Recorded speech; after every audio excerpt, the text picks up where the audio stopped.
네, 조금 쉬고 오셨나요? 아니면 연달아 듣고 계시나요? 만약에 연달아 듣고 계신다면 잠깐 멈추시고 제가 앞서 말했던 부분들 여러분들의 생각을 한번 정리해보고 적용하는 시간은 꼭 가져주셨으면 좋겠습니다.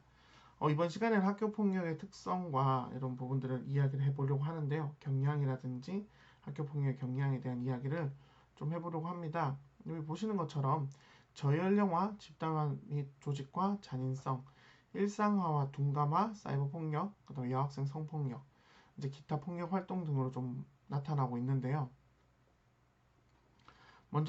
가장 먼저 만날 수 있는 부분은 저연령화입니다.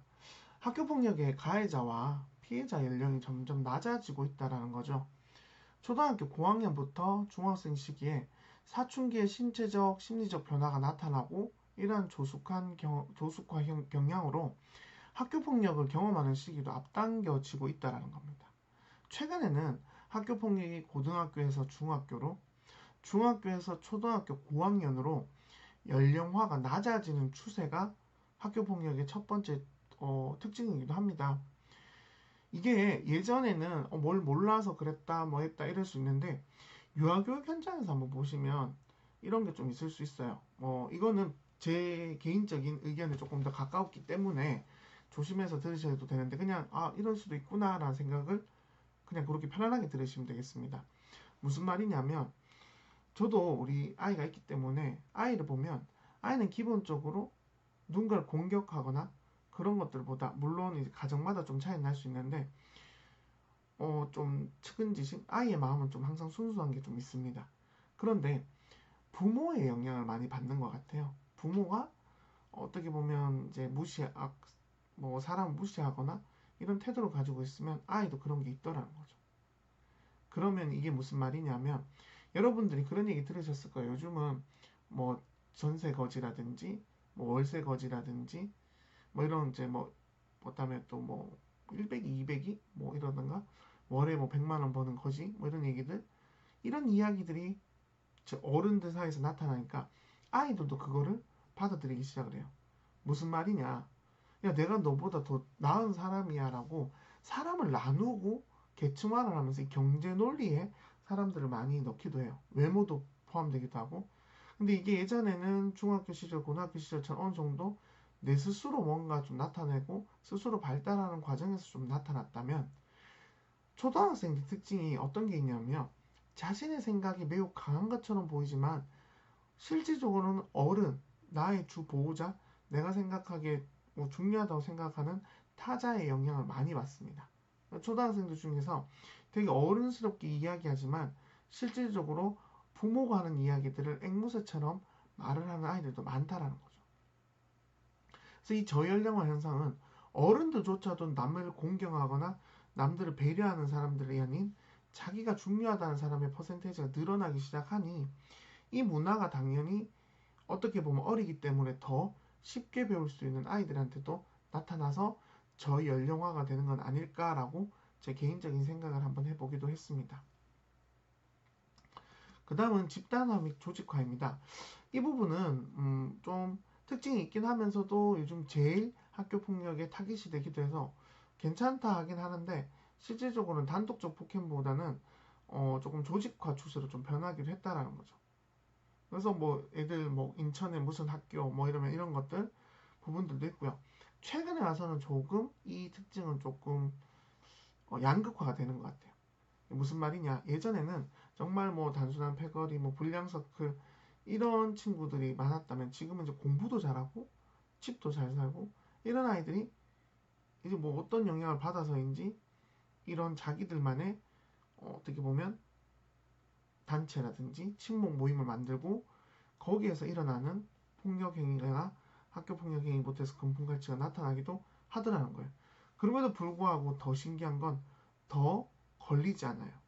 예전에는 그러니까 여기서 말하는 것처럼 학업에나 이런 다른 건 하지 못하고 아이들이 괴롭히거나 아이들에게 반에서 되게 분위기를 험악하게 만드는 이런 친구들이 특정 지을 수 있었기 때문에 일이 생기면 너가 그랬니라고 생각을 해보겠지만 지금은 공부도 어느 정도 하고 학교에서 인정받고 선생님 앞에서는 교사 앞에서는 어느 정도 되게 연기하고 괜찮은 사람이지만 돌아서서 친구들과 있을 때 그 어떻게 보면 이런 폭력적 행위를 하거나 괴롭힘을 해서 그 자기만의 집단이나 조직화처럼 만들었을 때 선발해내기가 더 쉽지 않다는 거죠.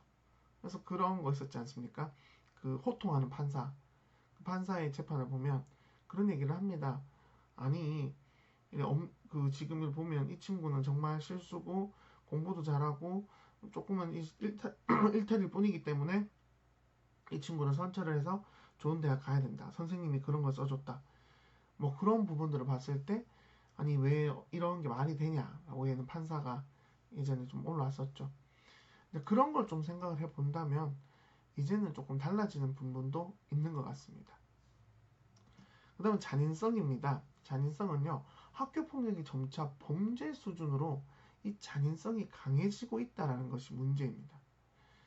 폭력 행사하고 금품갈취, 집단 구타, 집단 따돌림 뭐 이런 것들인데요. 저는 개인적으로 그런 부분이 있는 것 같아요. 이런 폭력이 왜 점점 심해지냐면 두 가지가 큰 것 같아요. 시대가 디지털 시대, 가상 시대.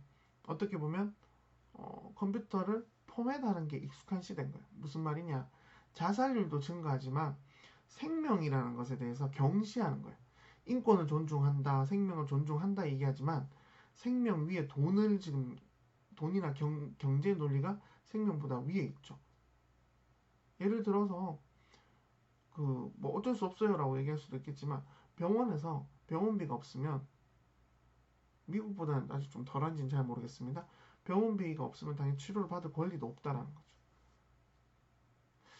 뭐 이게 뭐 논쟁거리로 생각하는 게 아니라 뭐 당연한 거 아니냐라고 생각할 수도 있고 그래도 사람은 살리고 봐야지.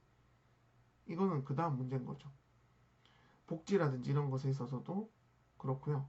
예를 들면 경제 논리에 의해서 뭐 우리 집 근처에 뭐 특수 장애 혹은 장애인 학교가 온다. 대부분 반대라는 거예요. 집값 떨어진다.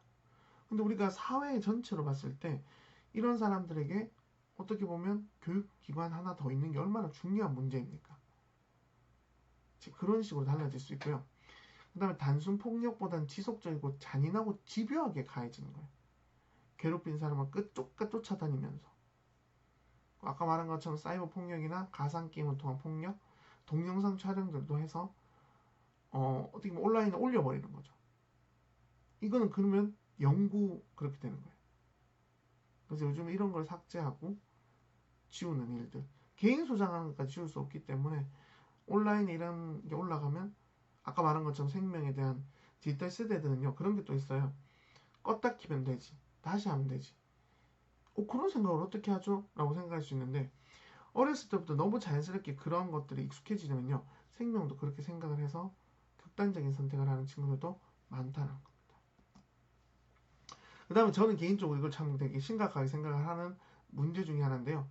이 학교 폭력이 일상화와 둔감화입니다. TV를 틀어도 나오고요. 주변에서 이런 것이 있어라는 이야기들 많이 들으면 아 그렇구나라고 생각을 하는 거죠. 너무 많이 나타나고 나의 일상 속에 있다 보니까 이게 예민한 문제로 다가오지 않는다는 거예요.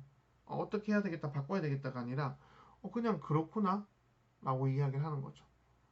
나 또한도 그렇구나. 저도 개인적으로 학교 폭력 문제가 아니더라도요. 어떤 좋지 않은 행위들에 대해서 계속 노출되다 보면요. 그냥 이게 문제라고 생각을 안 해요. 그래서 저도 한 번씩 리프레시를 하고 내 생각들, 내 행동들에 대해서 다시 한번 점검을 할 때 이런 부분들 때문이에요. 좋지 않은 것에 일상화가 되고 둔감화가 될까봐. 그러다 보니까 이 가해자의 죄의식이나 죄책감의 인식이 부족해지고요. 이 청소년기 일상적인 비행 행동으로 간주해서 방치되거나 무시되기도 한다는 거예요.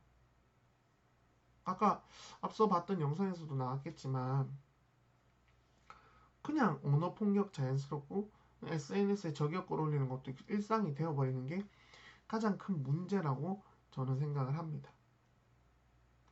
다음은 사이버 폭력입니다. 앞서 보셨죠? 청소년들 인터넷과 휴대전 사용이 보편화되면서 이 폭력이 증가했고요. 여러 가지 SNS라든지 이런 걸 통해 이루어지고요. 이게 문제는 24시간이라는 거예요. 도망가기가 어려워요. 그래서요. 한번 제가 영상을 또 하나 보여줄 건데요. 관련 영상을 하나 보여주려고 하는데 한번 보시면 그런 게 있을 것 같아요. 요게 제가 알기로 아이폰은 안 되는 걸로 알고 있는데 안드로이드를 가진 친구들이라면 이 앱을 한번 다운받아 보시는 것도 일단 권해봅니다. 한번 영상 보도록 하겠습니다. 진짜 너무 무서울 것 같고 사실은 지금 약간 눈물도 나올 것 같은데 나 내려놔도 될까요? 너무 네. 무서운데. 받은 게 야, 씨. 저도 모르게 끊었는데 괜찮은 거지?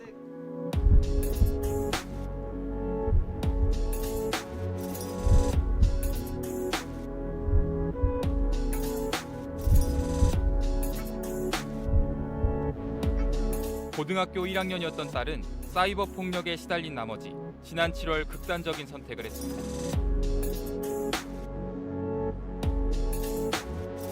뉴스나 이런 데서는 되게 그런 일이 막 자주 일어난다, 많이 맞아. 일어난다 이렇게는 들은 것 같아.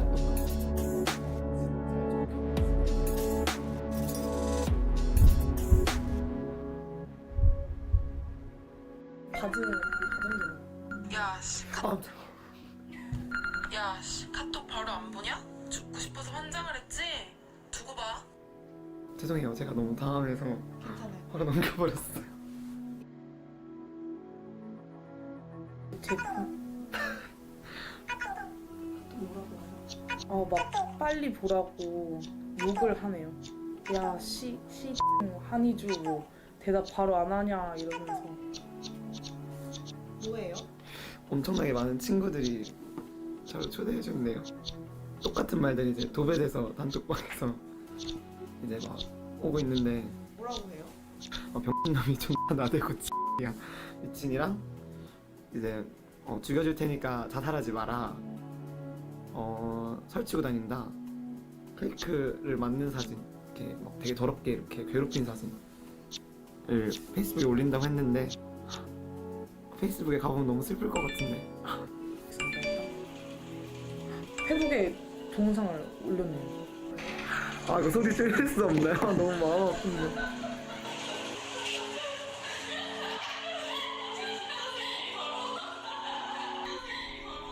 아 진짜 안 돼. 이거 체험 계속 해야 되는 거겠죠? 너무 마음이 아픈데. 댓글이 뭐라고 달렸어요? 비꼬는 식으로 회복스타 다 됐다. 신선하다. 이거 진짜 심하네요.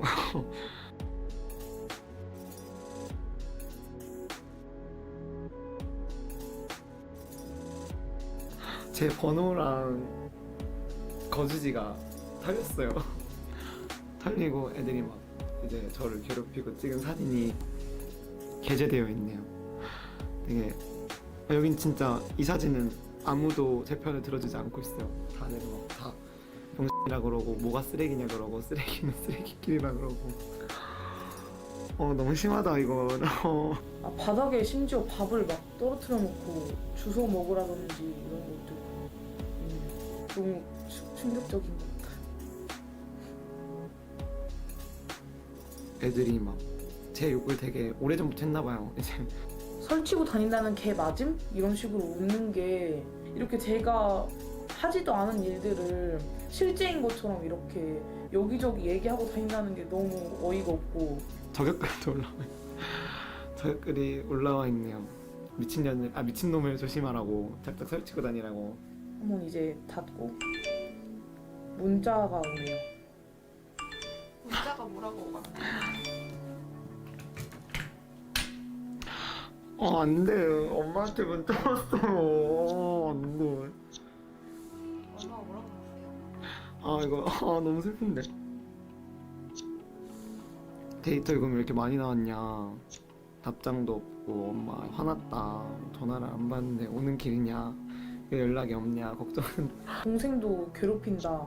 아니면 제 집에 찾아오겠다. 불을 지르겠다. 페북 보고 연락했다고 30살 아저씨도 괜찮냐고 막 이런 문자도 막 오고. 와 진짜 미쳤다. 왜 사냐 그러고 진짜 죽이기 전에 답장하라고 와 있고. 왜 우리 가족까지 이런 얘기를 들어야 되지? 왜 우리 집이 막 불 지른다는 얘기를 들어야 되지 하는 그런 무서움과. 안돼. 엄마 욕 왔어요.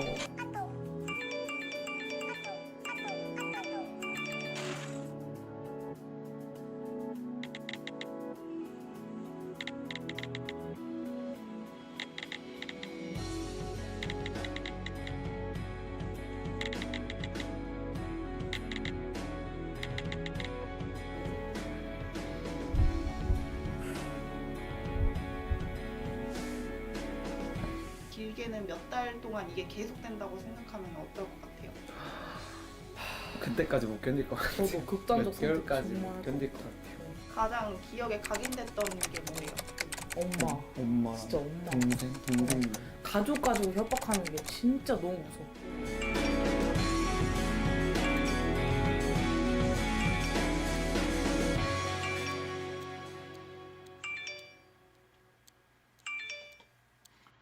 자, 어떠세요?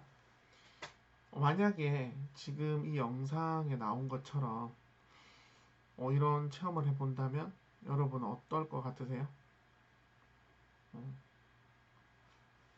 이거는 예전에는 제가 수업에 꼭 이걸 한번 체험을 해보라고 이야기를 했는데 어떻게 보면 사람마다 좀 그 생각들이나 경험들이 다를 수 있기 때문에 관심이 있으시면 한번 해보시는 것도 일단 권해는 드려요.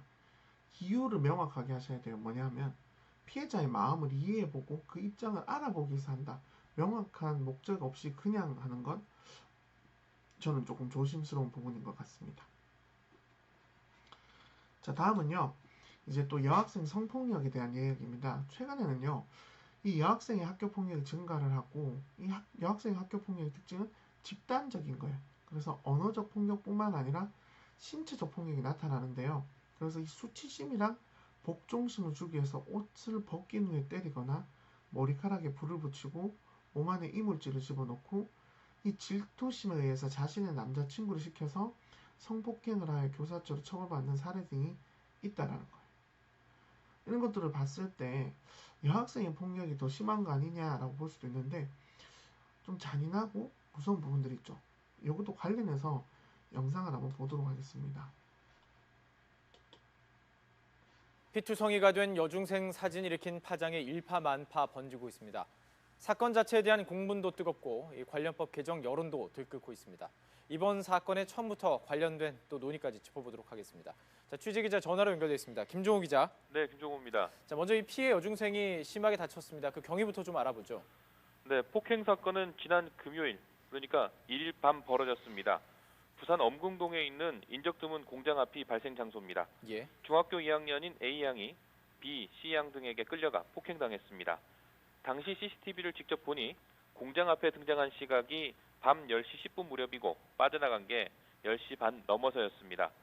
그 시간 동안 정말 잔인한 폭력이 있었는데 취재 때문에 CCTV를 보다가 절로 고개를 돌리게 될 정도로 무자비했습니다. 예. 공장 앞을 빠져나와 평상에 걸터 앉아 있는 A양을 당시 주변 상인이 목격했는데 겉옷을 다시 입어 가려진 부분 말고는 죄다 피투성이었다고 합니다. 당시 B양과 C양 외에도 여중생 3명이 더 있었는데 경찰은 소극적으로나마 폭행에 가담한 것으로 보고 조사하고 있습니다. 예. 저도 차마 이 CCTV를 볼 수가 없었습니다. SNS를 뜨겁게 달군 것도 A양이 피투성이가 된 사진이 공개됐기 때문에 많은 분들이 걱정이 앞섰기 때문입니다. 자, 실제 부상 정도는 어땠습니까? 가해자들이 주변에 있던 의자나 둔기까지 힘껏 휘둘러 상처가 깊은 편입니다. 예. 일단 뒤통수가 찢어지고 입안도 온전하지 않습니다. 또 등에는 담뱃불 상처도 있고 눈을 뜰 수 없을 정도로 얼굴이 부었습니다. 경찰은 A양을 상대로 1차 피해 조사를 끝냈는데요. 구체적인 진술을 들었다기보다는 경찰이 물어본 말에 A양이 그렇다, 아니다 정도의 의사표시밖에 할 수 없었다고 합니다. 경찰은 가해자들이 성인이었다면 구속수사했겠지만 만 16세여서 그렇게까지는 할 수 없었다고 설명했는데요. 예. A양 피해가 심각한 만큼 신변 보호용 스마트워치를 지급하고 부모와는 한 라인을 구성했으며 학교 전담 경찰관 보호를 받도록 했습니다. 자, 왜 이렇게 끔찍한 폭행을 당했는지 궁금해하는 사람도 많습니다. 경찰 조사는 충분히 진행이 됐습니까? 아직 수사가 충분하게 진행된 단계는 아닙니다. 가해 학생 B와 C는 폭행이 끝나고 1시간쯤 뒤 경찰에 자수합니다. 예. 이후 경찰 조사에서 A양이 친구 옷을 빌려서 되돌려주지 않는다는 말을 듣고 이 친구를 시켜 유인에 훈계했는데 자세가 불량해서 끌고 가 때렸다고 주장했습니다. 경찰도 피해자 A양에게 이런 취지로 물어봤더니 A양도 인정했다고 밝혔습니다. 예. 그런데 A양 부모가 지난 6월 30일에 B양과 C양을 포함한 5명을 폭행 혐의로 경찰에 고소한 사실이 드러나면서 보복 폭행 논란이 불거졌습니다. 그렇군요. 예. 경찰은 당시 고소장이 접수됐고 7월 6일에 A양을 상대로 피해 조사를 벌일 예정이었는데 A양이 나타나지 않았고 이후 수소문했는데도 찾을 수 없어 수사가 중단됐었다고 설명했습니다. 그런데 경찰이 지난 1일 학교로 전화를 걸어 A양의 소재를 파악하려고 했고 공교롭게도 이날 문제 폭행 사건이 벌어졌습니다. 가해 학생들이 고소 사실을 알고 보복 폭행을 한 게 아닌가 하는 의심을 사는 대목입니다. 시점이 참 의심스러운 건 사실이군요. 이 보복 폭행이 사실로 드러난다면 이번 사건 여파 더 커질 것 같습니다.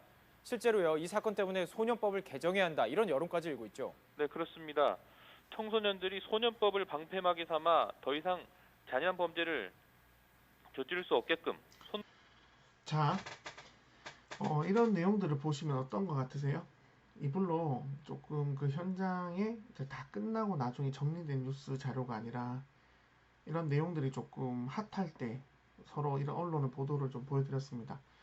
여학생 폭력과 관련된 영상에서 좀 보신다면 정말 잔혹해지고 있죠. 아까 했던 특징들이 다 나타나고 있는 것 같지 않습니까? 한번 이런 것들을 보고 어떤 생각을 가지시길 원하는 것 같으세요? 여러분은 어떤 느낌이 먼저 드세요? 분노하시고 화가 나시나요? 왜 이렇게 되었을까? 왜 이런 일들이 벌어날까? 저는 그런 질문들을 한 번 더 던져보게 되는 것 같습니다. 왜 우리는 그리고 이런 여학생 폭력이 왜 늘어나게 될까? 그런 생각들을 한번 해보시면 좋을 것 같아요. 그래야 예방이 가능합니다.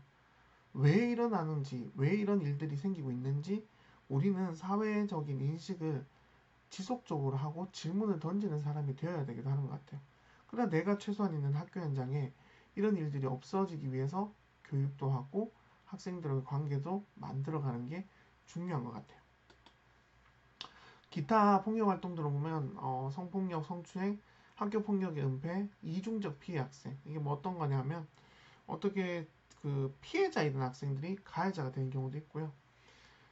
점점 변한다는 거죠. 무죄의식은 나는 어차피 처벌 안 받아. 난 나이가 아직 어리니까. 그래서 소년법을 폐지해야 된다는 이야기들 지금 이런 뒤에 뉴스들은 제가 거기까지 공유하지 않았는데 그런 부분들이 있다 보니까 점점 이게 포기하게 되는 것 같아요. 근데 제가 말씀드리고 싶은 부분 중에 하나는 그럼에도 불구하고 교사로서 할 수 있는 것들에 대해서 고민하고 생각을 해야 되는 건 아닐까라고 생각을 합니다. 마지막으로 학교폭력의 경량성, 경량에 대한 이야기를 하도록 하면서 이론적인 내용을 마무리하도록 하겠습니다. 앞서 했던 내용들의 반복이라서 크게 어렵진 않은데요. 학교폭력이 최초로 발생하는 게 점점 어려지고 있다. 그 다음에 중학생 학교폭력 발생률이 급증한다. 이때가 질풍노도의 시기죠. 가해 학생과 피해 학생 구분이 불분명해지는 경우도 있다. 왜? 피해 학생이 가해 학생으로 변하는 경우도 있고 그 다음에 내가 가해 학생인데 또 다른 또 가해 학생 때문에 생기는 경우도 있고요. 또 육체적인 폭력에 비해서 정서적인 폭력이 증가했고요. 이 부분은 이런 것 같아요. 예전에는 그냥 정말 괴롭힘 수준이었다면 지금은 정서적으로 막 괴롭히는 퍼센테이지가 훨씬 크고요. 육체적 폭력은 잔인화되는 것들이 좀 중요한 것 같아요. 그리고 학교폭력의 집단 현상이라든지 학교폭력의 지속적 발생 등이 지금 현재 학교폭력의 경향성이라는 거예요. 조사를 해보면 학교폭력 없는 학교라는 얘기들이 나오지만 현실은 꼭 그렇지만은 않은 것도 사실인 것 같습니다.